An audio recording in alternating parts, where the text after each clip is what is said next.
sa mga kinahanglan nato para nga dili ta mabackslide, you will need to examine your faith life regularly. Kaya tapat ba, kumusta yung mga to? Sige na to na. Kinahanglan nga i-check nato ang atong pagtuo mga isuon. Di ba pag tusutag biyahe mga isuon, para nga mapadayunon imong biyahe, para walay aberya ba sa imong biyahe. Di ba kinahanglan imong i-check ang mga sakyanan? Kabitaw ako, mawagan check, kapit ko pa-discuss siya ang motor, naluwag na ipanina na ba? Para nga kung gusto ka nga mapadayaw nun ang ato ang pagpangalagad, kailangan na ito nga examine. You need time to examine your faith life regularly. I-examine yung pagtuo regularly. Sige, check kung kumusta ka. Basa ang 2 Corinto, Kapitulo 13, versikulo 5. Ngayon dire, examine yourselves to see whether you are in the faith. Test yourselves. Do you not realize that Christ Jesus is in you? Unless, of course, you fail the test. So, tinalan yun nga, i-examine na itong pagtuo. Kaya kanos araw ba ta makaingon nga sayop ko? Sa diha nga, i-examine mo. Diba? Magino ay sayop, di ko ito nga kuan. So, ano may bawaan mo nga? Pag makaibaw ka nga sayop ka, so doon na itarungon mo sa imong kinapuli. Examine yourselves. Subayo na itong kagalingon kung ang itong pagtuo na pa ba? Diya sa itong Ginoo. Kunya, na-realize pa na ito nga matubadere nga itong Ginoong Jesucristo na nato. Dili siya mabuyo sa larawan, kung dili na ito yung mga buhi. Mabuyo sa itong kasing-kasing. Matubadere gawas kung kita nangapakyas na. So, ato ning gibutangan og letter A Mason. So, kung human sa examine sa atong kagalingon Mason, kung dunay mga kabakyasan, ato ba dere, if you find yourself drifting away, turn back immediately. Di ba nag-isgutan, examine? You will need to examine. Kaya once na masuta nimo ngay mong kagalingon, naglatagaw na or naadod na sa mga ato na ingon nga dili mayong buhat or napakyas ka Mason na yun dere, turn back immediately. Nag-ingon diha sa Hebrehanon 3:12 ngadto sa 13. Matod pa diri may ison magmatngon kamo mga ison. So maminaw ta. Base nga diha kang bisan kinsa ninyo manahaw niya dautan ug dili matinuo kasing-kasing nga magataral ka ninyo sa pagpamiya gikan sa buhi nga Dios. So nagisgot ni siya backsliding kay pagpamiya man gikan sa buhi nga Dios. Apan pag tinambagay kamo ang usa sa usa sa matag adlaw manang imbes nga chismis atong buhaton mga ison ang ato ang tinambagay. Amen. Sa bitaw mo bitaw ni ingon diha nga love is blind tungod kay taliwala sa pagkadaotan anang tawhana kaya nimo nga i-blind imong kagalingon. I-blind nimo imong kagalingon ba sa pagtan-aw sa mga daotan niya. Or kung blind niya ay mo tanawon katong mga maayo niya. I-try gyapon nimo siya appreciate taliwala sa iyang mga kamalian. Ya, dasigon lang gyapon kay mayon dire apan pag tinambagay ka mo sa usa sa matag adlaw samtang matawag pa kini nga karong adlaw aron wala kamoy nabagahi tungod sa pagkamalimbong sa sala. Kaya usahay magud kung pasagda nato ning sala mga iso dili sa masudbad mo ni mo post nga mo hinungdan nga mugahi na ato kasing-kasing. Dili ni siya dali ma-touch sa mga simple nga butang. Isod na kayo talipayon. Kahit na kayo itong kasing-kasing. Dinat nakita ko mga ison.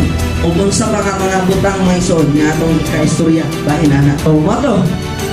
Humana itong examen. Anak na to ma-check kung kumusta itong pagturo. Kung nasuta na to, napakyas na, mo na to. Turn back immediately. Ikadwa na itong buhaton, come to God for forgiveness and cleansing.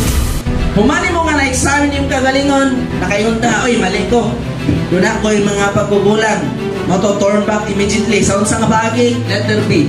Come to God for forgiveness and cleansing. Kaya ingon diya sa 1 Juan, Kapitulo 1, versikulo 9. If we confess our sins, He is faithful and just and will forgive us our sins and purify us from all unrighteousness. Di ba napakanindot mga isuon nga mudol sa tong Ginoo? Hello? Kaya the moment nga mudol ka sa Ginoo, mubaliktad bang Ginoo? Ningon dito nga sa diha nga i-confess nato ang atong mga sala. Ano maulaw man sa diha nga mo confess ta, kita-kita raman sa atong Ginoo mo istorya. Di ba? Doon yung mga panahon nga nata sa ilong kita ra nagampo sa itong Ginoo, mukanpes sa sung masala. So atong yun na isulti sa itong Ginoo. Kaya naman, kasaligan ang Diyos kung matarong siya nga mo pasaylo sa atong mga sala o muhinlo. Kanatong tanan, mga igsoon, sa dili pagka mataronganon. Kano sana may tabo sa diha nga mukanto God ka for forgiveness and cleansing. So, buot pasabot mga igsoon nga, so if we commit mistakes or sins, do not run away. Hello? Buot pasabot mga igsoon nga kung makasala ta, makabuhatag mga kapakyasan, ayaw dagan palayo. Hello? Kaya kung dagan tagpalayo, di sa may mahidlo na to. Di sa may mahidlo na to, may gawa sa itong Ginoo. Wala. Diba? Na ba? Wala. Mga igsoon ang atong Ginoo. So, if we commit mistakes or sins, do not run away. Instead, come and run to God. Amen? So, dili ta mo palayo, mga igsoon. Masabi bitaw pag nauna sa tao, na doon ay mga problema, mga pagsulay, ang iskutan, tutok sa isip na tao. Usahay, ang iyang sulbat, anak, bitaw nga sitwasyon, usahay mo, palayo na noon. Madili na mga lagad sa Ginoo. Nasulbat ba yung problema? At tungod kay nilayo siya? Wala. Nisamot na noon. Kiningon dito ang pag-backslide, going back to the former condition. Nisamot na noon yung kalala. Ibalik naman yun noon sa iyahang mga pag kinabuhi ka niya ito, wala na yung pag-una-una, wala na yung pag-una nga maayo ba ni or dili. So, ingana mga ison. So, do not run away, come and run to God. Sa Revelation 22 verse 14, baling ko basa. Di paminaw tamang ison. Lang silang mga labas sa ilang mga biste, pero makabatong sila sa kasunod, sa pagkalimulos sa kahoy na nagatag sa pinabuhi, sa pagtulog sa siyudad, agis sa mga pusa. So, matubay ito, katulad itong matayan, bulahan itong magalabas sa ilang mga bisti. So, buot pasabot na ison spiritually, kung mapulingan ta tungod sa masalat, so kinahanglan nga ito ni pahinluan. So, sa ibuhato na ito, para mahinlo ta, come to God for forgiveness and cleansing. So, sa laptop na ison, kung panahon ka rin nga, sige tag makasala, sige tag kasala, may ison, sige tag mapulingan tag gawas na ito, damo, di ay dapat nga mo doon sa itong Ginoo. Kaya nasayod man ta nga, Ginoo rin makahinlo na ito. Mahibong ta karon ang tao sige kasala o palayo na ng Ginoo sa itong Ginoo, di perti na ito pulingan o sa singina pa.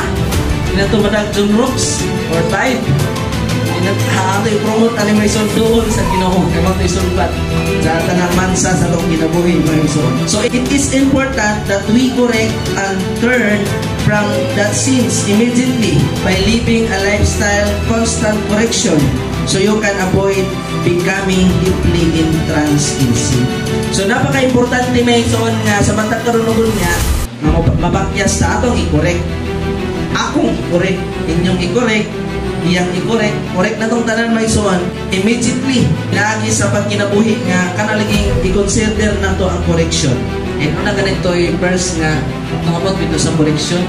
Nya katong mo dili mo ko ang correction is stupid.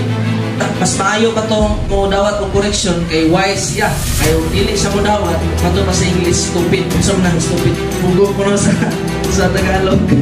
Hindi ko dawat og kanang correction ba bugo. Stupid pa sa English sa dire kay bugo man. Mara siya mga ison.